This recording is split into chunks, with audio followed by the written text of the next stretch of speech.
Hello বন্ধুরা, back to my channel. আজকে বানাবো নারকেল ভাজা পিঠা। চলো রেসিপিটি তোমাদেরকে শেয়ার করা যাক। ওভেন চালিয়ে বসিয়ে দেব পাত্র। তো এখানে আমি দেখতে পাচ্ছ বন্ধুরা, গ্লাসের যে একটা দাগ আছে, দাগ পরিমাণ দিয়ে দিয়েছি। পানি দিয়ে দেব পরিমাণ মতো নুন। তো যে আমি দাগ পরিমাণ যে পানি দিয়েছিলাম তার জন্য আমি এখানে পুরো ফুল গ্লাস দিয়ে দেব ময়দা।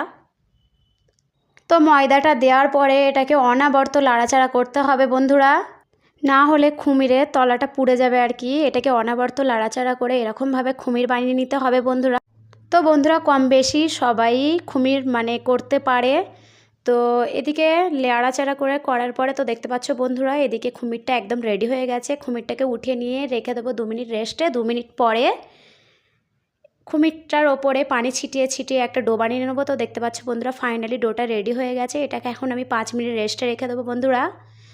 তো এখন আমি করব নারকেলের ছাইটা রেডিটা বন্ধুরা। ওভেনে কড়া বসিয়ে দিয়ে দেবো নারকেল, দিয়ে দেবো পরিমাণ মতো চিনি। চিনিটা মিষ্টিটা কম বেশি করে নিতে পারো। তো এখানে হালকা নাড়াচাড়া করে পুরো নারকেলের সঙ্গে চিনিটা মিশিয়ে নিয়ে দিয়ে দেব গুড় পরিমাণ মতো।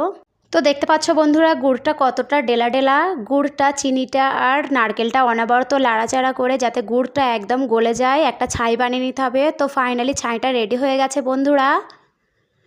তো 5 মিনিট যে আটার ডোটাকে রেস্ট রেখে দিয়েছিলাম, এখন ছোট ছোট করে লেচি কেটে নেবো। তো ফাইনালি লেচিগুলো একদম রেডি হয়ে গেছে। একটা লেচি তুলে নিয়ে বেলে নেবো বন্ধুরা।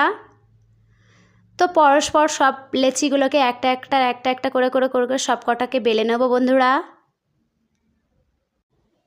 তারপর একটা লেচি বেলাকে উঠিয়ে নিয়ে নিয়েছি পানি, দিয়ে দেবো নারকেলের ছাইটাকে ঠিক এরকমভাবে শেপ দিয়ে একদিক থেকে আরেক দিকের এটা মুখটা এনে জুড়িয়ে দিতে হবে বন্ধুরা, জুড়ে দিতে হবে।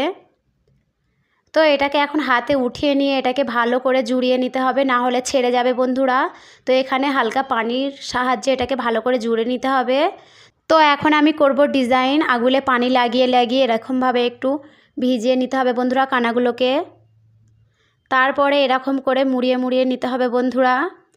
তো দেখতে পাচ্ছ বন্ধুরা মোড়ানো রেডি হয়ে গেছে। পরস্পর একটা একটা করে সব কটাকে আমি এখন রেডি করে নেব বন্ধুরা।